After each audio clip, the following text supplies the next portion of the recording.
All right, guys, before we head over into this podcast, I have a really special announcement, all right? Pac and I, we've turned Late Night TCG into a physical website.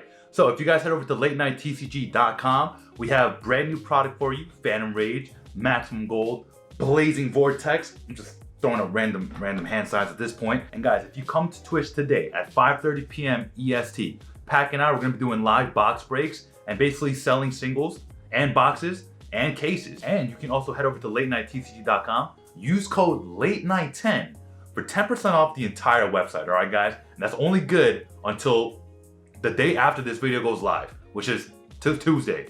It's Tuesday. All right, guys, so I don't want to bore you any longer with this. So make sure you guys follow us over at twitch.tv/HeadtoHead and twitch.tv/pack_official_TCG, all right? We're going to be going live at 5:30 p.m. EST today. I want you to be there or be someone who doesn't have a Zoo King Alpha, all right? So without further ado, let's get right into the video. Zoom hand camera thing.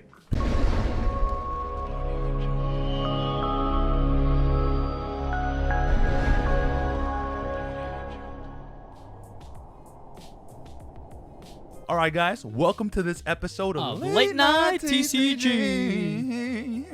All right, so in today's episode, we're going to be, actually, before that, if you're coming here from the prequel, welcome. All right, guys. Yep. So, again, we're going to be expanding on the topic of KONAMI'S big announcement. And if you guys haven't already watched like the prequel, then I guess we'll tell you the big announcement, but not until we talk about the plugs. The plug. So, Susu and I both stream on Twitch. So, Susu, when do you stream? I stream every Sunday, Wednesday, and Friday at 7:30 p.m. EST. Nice.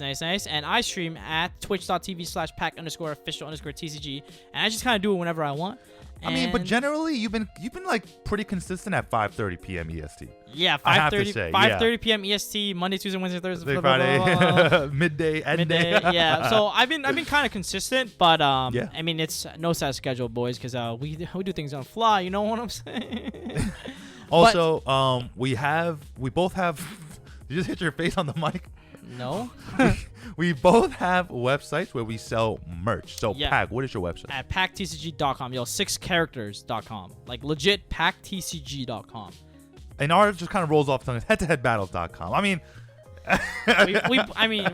we were lucky to find like websites and like domains like with that don't exist yet. Yeah, just don't exist yet with what we wanted. Yeah. And yeah, if you guys want to buy stickers, like dope stickers, that's really new collection that's released by Head-to-Head Battles. I'm sure this is on Head-to-Head Battles channel, so you guys are already probably familiar with it. It'll be up on the screen. Like, it'll be up on the screen. You'll see the nice B-roll like this right now with my suiting voice. And also, I'm selling an Informal playmat, also drawn by Jen. So if you guys want to support Jen and her support her art, man. Her art, and also me, then definitely go check that out at packtcg.com. But now we'll get right into the meat and the potatoes. Yeah, the meat and potatoes. So we're gonna go clack our phone. Oh, my phone's in my pocket. Hold on. Wait.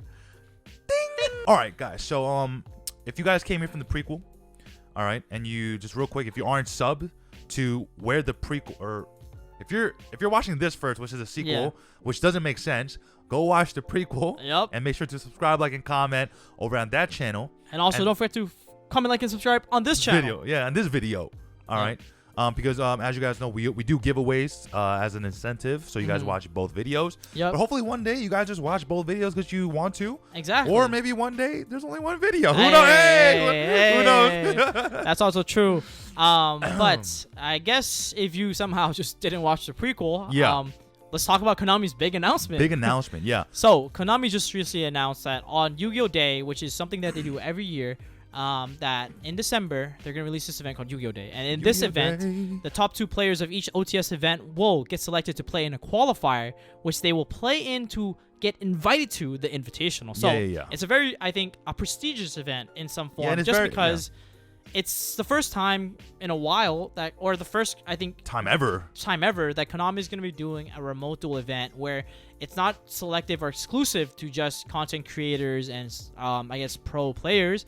It's now open to everyone. And if you are passionate and competitive and want to, play on the big stages with the big boys, this is your opportunity. This is your one chance. One opportunity. You only get lose yourself in the music. In the, we're not getting copyright strike, bro. All right. In the lightning storm, blow against my back, bro. But yeah, no, seriously, like this is like your time to shine, and we this is an exciting announcement, and it's awesome because now we all have an opportunity to play. To play with real cards and real people. Exactly. Albeit there's a computer screen between us, but hey, listen, some people they look like I can smell them. Okay, wow. Expose, eh? I smell good. Yeah. Let me finish my sentences, bro. Okay. Yo, it's like saying like, yo, your mom, and you're like, what the fuck you smell my mom? Yeah. Is a great cook. I love her. Yeah. Yeah. Let a man finish his sentence, bro. Jeez. Yo, oh my goodness.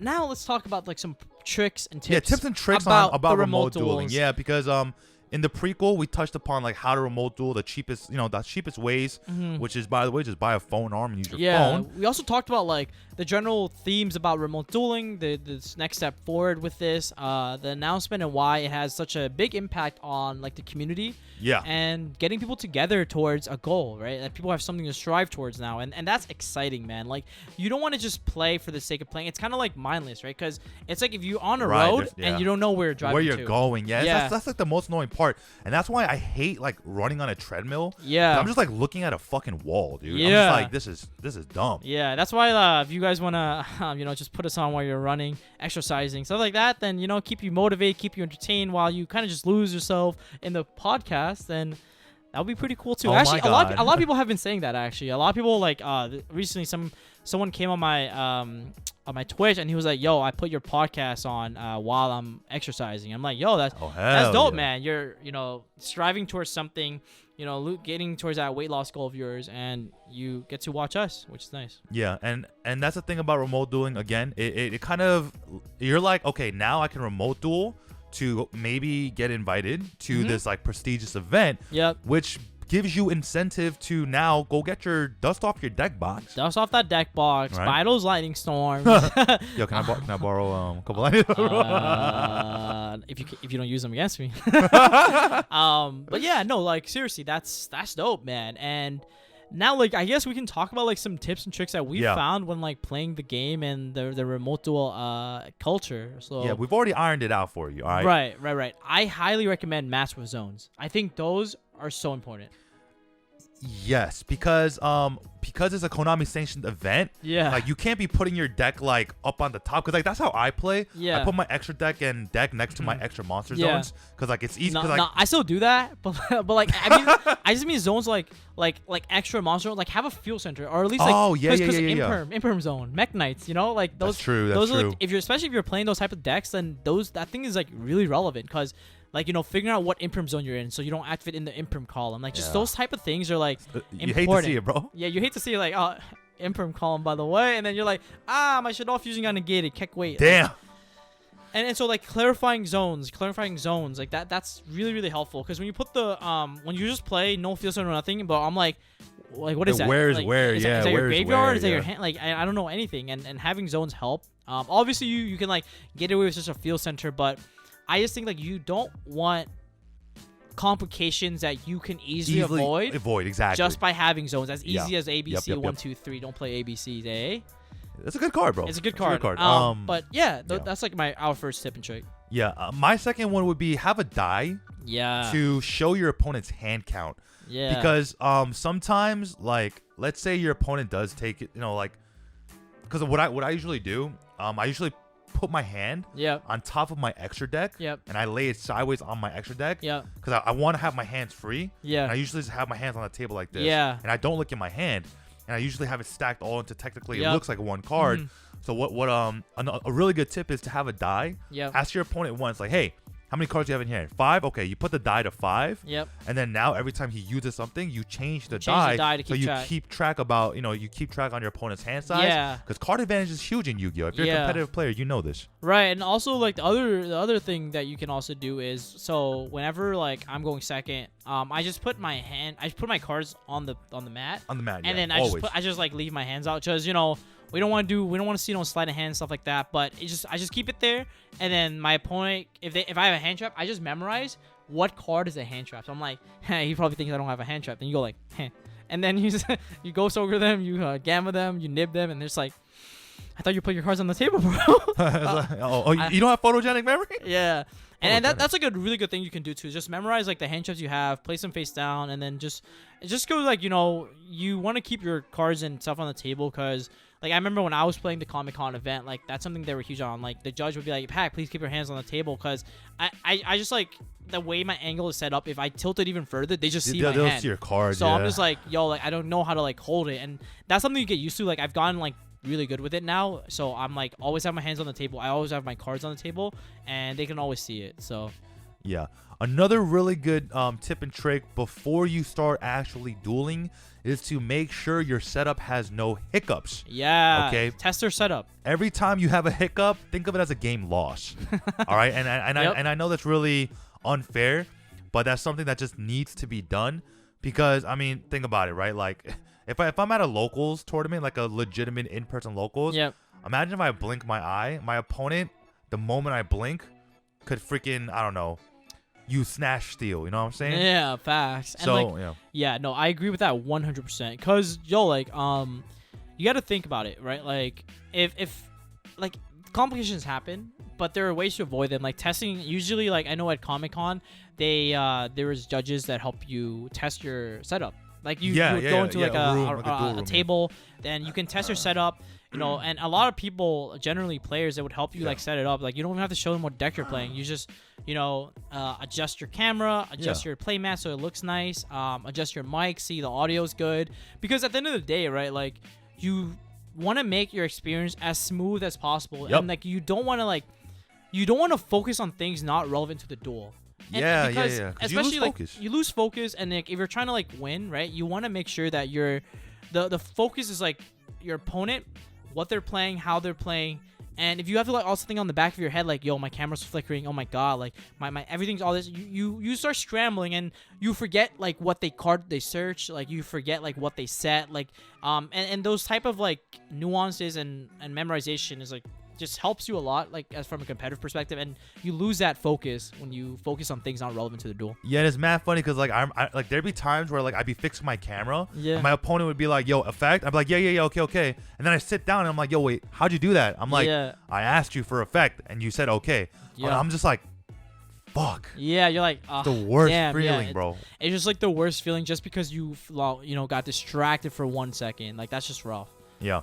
And that's why, like, when you're remote dueling, like, you need to make sure that, like, you know exactly, like, Murphy's Law. Anything that can go wrong will go wrong. Mm-hmm. So have a contingency plan. Make sure you have a backup phone. Oh, okay. I guess not everyone's going to have a backup phone. Yeah. Have something that you can use, you know, like, or, you know, something that you can do just in case something does go wrong. Because, I mean, I think the worst feeling is, other than losing in time when you're in a winning game state, is losing. You disconnected. Yeah, because you disconnected, right? Like that's the worst feeling. It's like the worst. Yeah. I hate it when it even happens on Dueling Book, and then that's like for nothing. And that's exactly. Like you guys know that feeling when you're just playing on DB, you're about to like OTK this guy and his career, and you're like, oh, internet went gone, and then refreshes, and you're in that loading screen. You're like, oh my god, and then you just lost some DB points, bro, which apparently means a lot to a lot of players.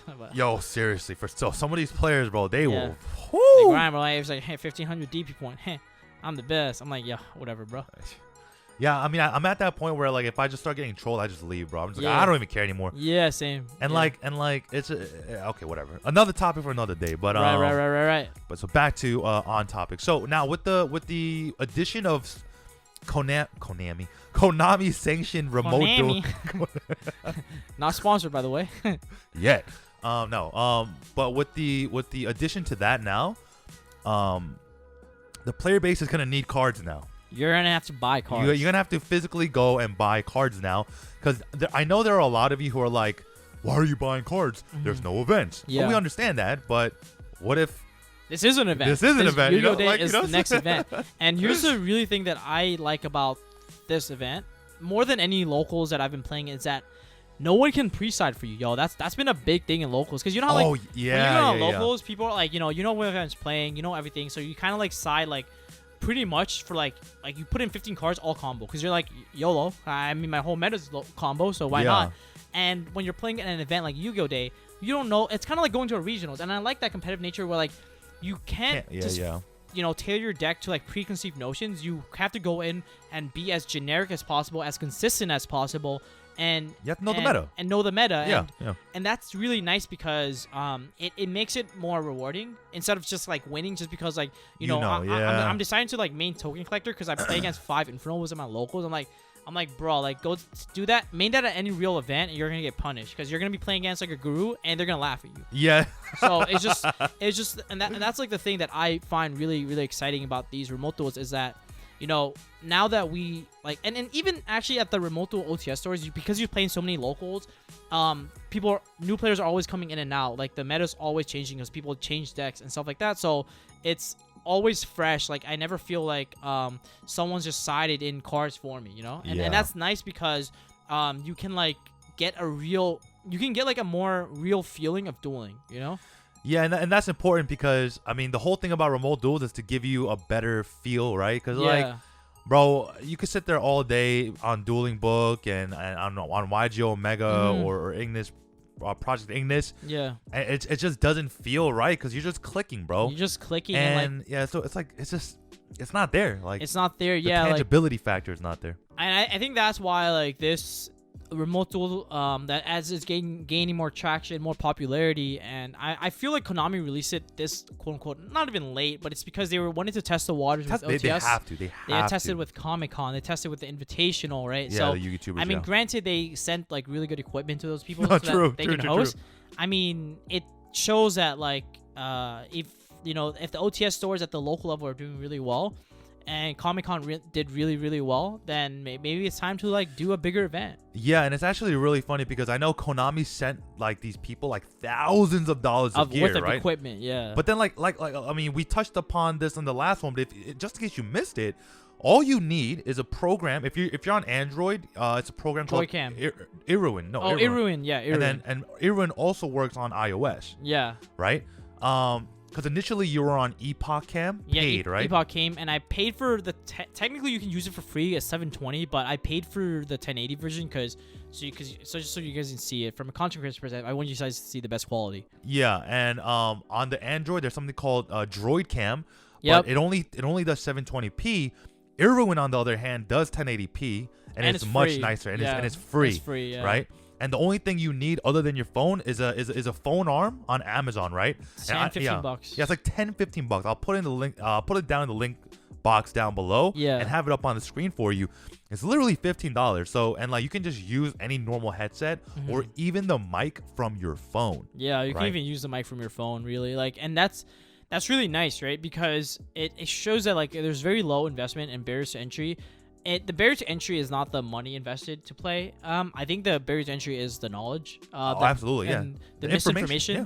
Because a lot of people aren't playing remote duels or in remote duels because they just frankly don't know how to set it up. They don't even know about it. Yeah, they don't even know about it. They don't know which stores are even doing it, and that's why like I think we need to like support content creators that are promoting remote duels, right? We do. Just because like they're also promoting the game, and like they're promoting the remote duel scene, right? And we see that in like me, V, Susu, like we're trying our best to like show that remote duels is not as intimidating as people think it is. It doesn't have that like negative connotation of like cheating or any of those things. It's actually like for the most part, it's like pretty fun. People play to have fun, and like. That's why you don't like. I don't think people generally like don't cheat. Like we're just literally playing like 1v1 for fun, or like we're playing like locals where like you get like 4 OTS packs if you're lucky, or like 5 because there's a shortage of supply, right? And so like it's just there's literally I don't know like it's just people play for fun, and I think that's the giveaway takeaway that I want people to have, that like remote dueling isn't filled with cheaters. It isn't filled with like malicious people. Yeah. It's just people that are nostalgic about the game, and it's weird to say nostalgic because the game refreshes like every month. The game refreshes every month, and we've been in code for like I think 8 months now, 7 months now. Yeah, a long time. So still a long time. But those 7 months felt like forever, right? Because like think about the last time you held up like your real deck, like the last time you took it to locals, you played across someone from face to face. Like that is a feeling that it's really hard to recreate, and that's what I mean. We have to make the best of our situations instead of like complaining about it. And remote duel is that next step for sure. I think so, yeah. And I mean, you can't. What can you do, right? Most of us live with family, with friends and stuff like that. We can't risk them getting COVID, and just because we wanted to go to locals. Want to play freaking with our cardboard, yeah. And like again, the beauty of it is like it's the closest thing we'll get to real play. Yep. And that's really important to think about because, again, like we don't know how much longer this is going to, this is going to go for. Right. And the more exposure Remote Duels gets, the better it will get.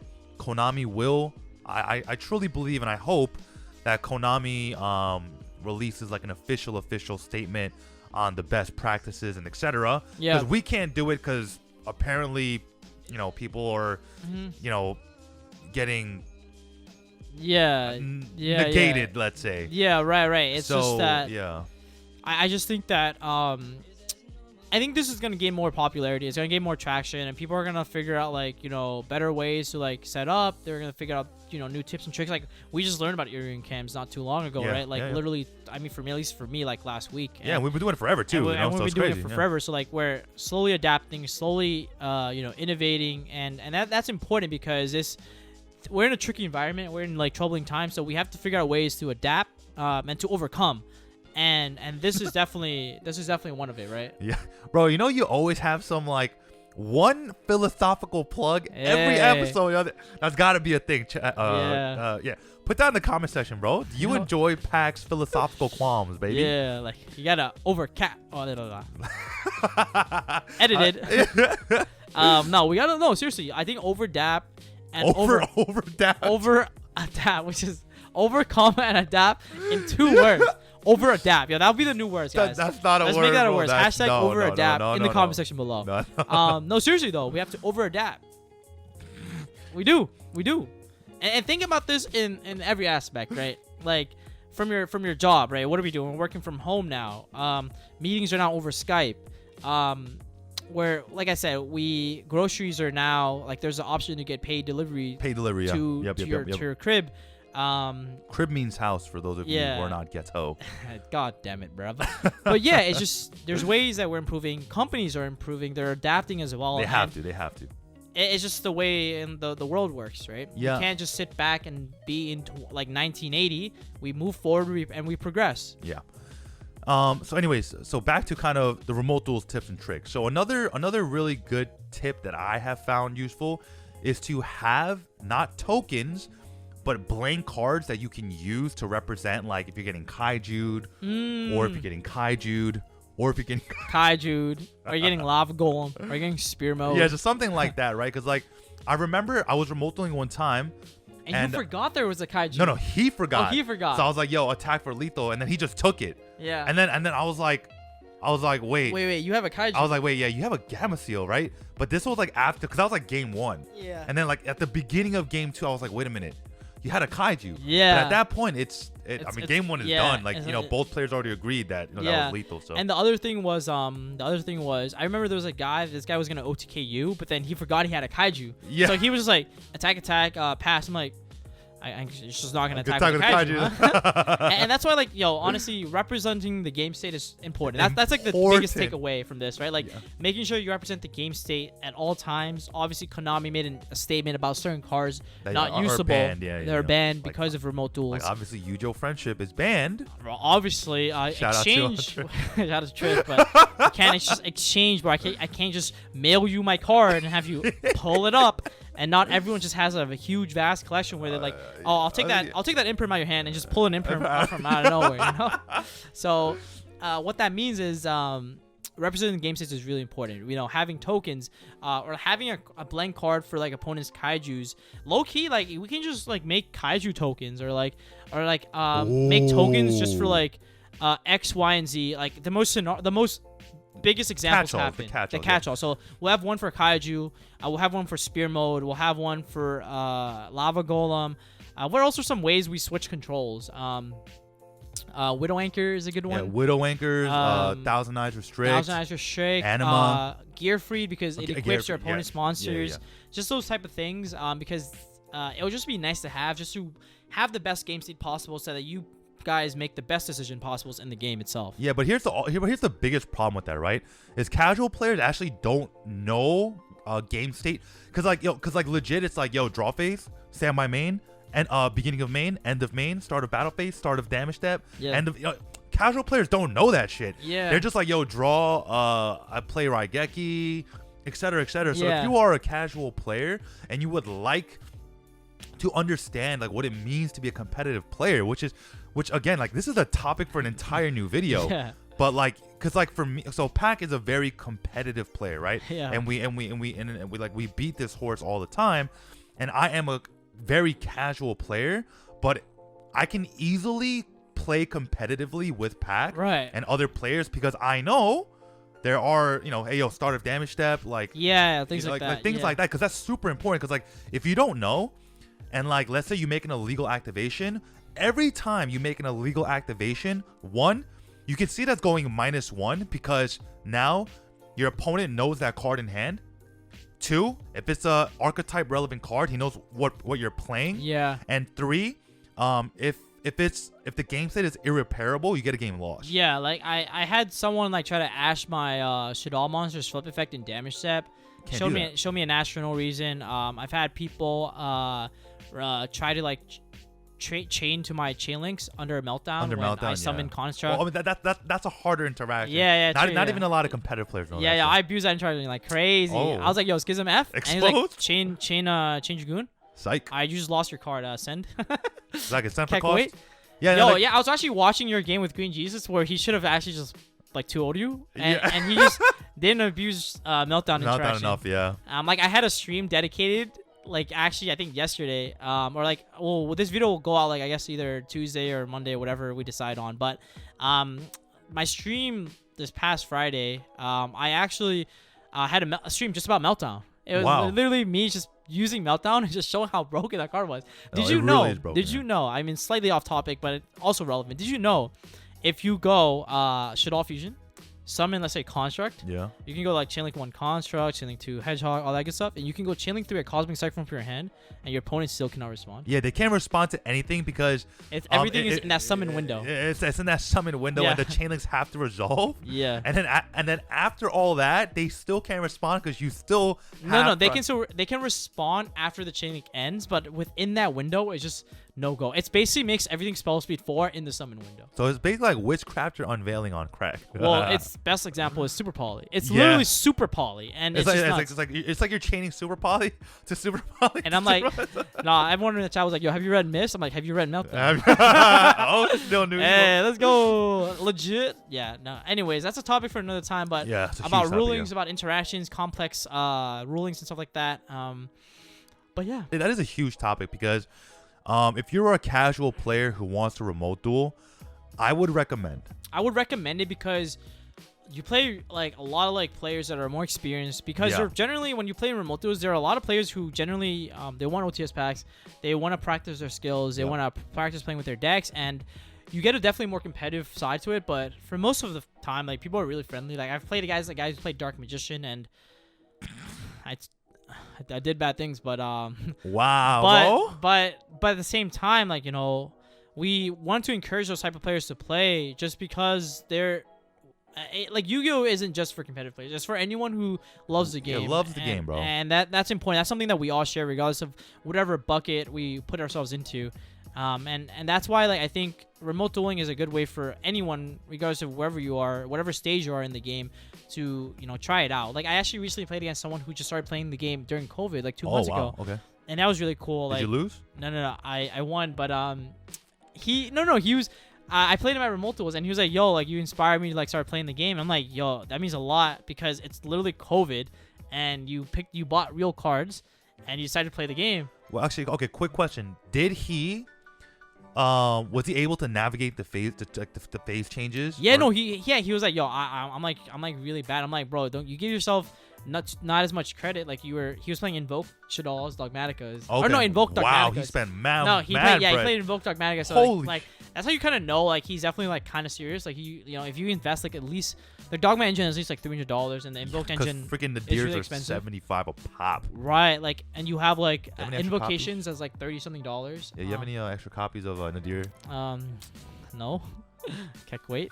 But like no, seriously, and at that point like he was playing and he said it was his third locals ever. But I'm happy that people like him are taking the leap, and we're getting to see a resurgence of new players that are starting Yu-Gi-Oh for the first time in a freaking COVID setting, man. In a hard format. In a harsh format, and that's surprising to me, but it reminds me of when I first started, where like I was starting in a format where like Danger Thunder was so relevant. I was just getting clapped, like freaking bodied to the wall, pinned, like a butterfly. Like Colossus, me daddy. Wow. You just told a snake-like thing to come inside of you. Okay, well, okay, we'll post-production, by the way. Nah, we're keeping that in. So yeah. I mean, I'm just happy to see new players in. So if you're interested, check out our Twitch, as I mentioned before, because we'll love to help you guys get started, test your setup. Our mods in our Discord can they're great, bro. They're great. And they love playing remote duels too. So, I mean, it's a community that we want to help you get set up. So if you're hesitant or want to see more of that, go check out our Twitch, join our Discords, and find out more about it. Yeah, and just one last thing for the casual players, right? You can only get better as a casual player. Granted, you don't develop any bad habits because you'll be worse. But if you're playing with better players, you will develop better habits. Like me, like when I play with Pac, and we play a lot, we play often, and yep. I would hope to think that Pac sees me as an equal, because I'm kidding. Damn, No, bro. I'm kidding. Nah, I do honestly like. Yeah, we're looking for another host for late No. night. Like I think I mean I've seen you like improve a lot just because like you like it just depends on your level. Like if you actually want to improve, like that's huge. That's the biggest thing. Yes, it's a mentality thing. Like some people just play and there's like I just want to put my cards on the table and then you have a response, you don't, and that's it. That's all they want to do. But if you actually want to learn the intricacies, like the complex nature of this game, then that's something that you have to like it's a deep dive, do. bro. Like you have to like try it. You have to like think. It sounds weird, like like thinking, like weird, like but you have to. It's not like burr. Summons all the times. It does feel like that. Yeah. So yeah. But wow. Oh man, that's a cliffhanger of an ending. But it is about that time. All right, guys. So, as you guys know, Late Night TCG is a collaborative effort between Pac and I. But we got a lot of big announcements coming soon regarding like Late Night TCG and the future of where this headed. We're getting married. Fuck it. I'm joking. Damn, I'm bro. joking. Rip Gen. We'll have Gen. Cheers. But yeah, so guys, if you guys watched this entire video and didn't watch the prequel, which doesn't make sense. Yeah. Go watch the prequel. It'll be the first link in my description box in our videos. Mm-hmm. And if you, I guess actually, yeah. And then and also comment down below what your favorite portion about this video is and what resonates with you. And let us know what your general consensus and feedback is about remote dueling and your opinions on it. Like I just want to hear like the community consensus on their thoughts and their connotations associated and their preconceived notions. I want to know that. Yeah. And as you guys know, if our videos collectively get 1,000 likes, we're gonna be doing a booster box, two booster box giveaways. Yeah. Right. That's collectively between both of our videos. We haven't hit that goal yet, but I know we will and we can. Yeah. All right. So guys, thank you for all your support. Seriously, up till now, it has been huge. The interactions and everything. So I just want to leave you on that positive note of you guys are really killing it and allowing us to kill it for you guys. Yeah. All right. So we will see you in the next episode, wherever it might be. And peace.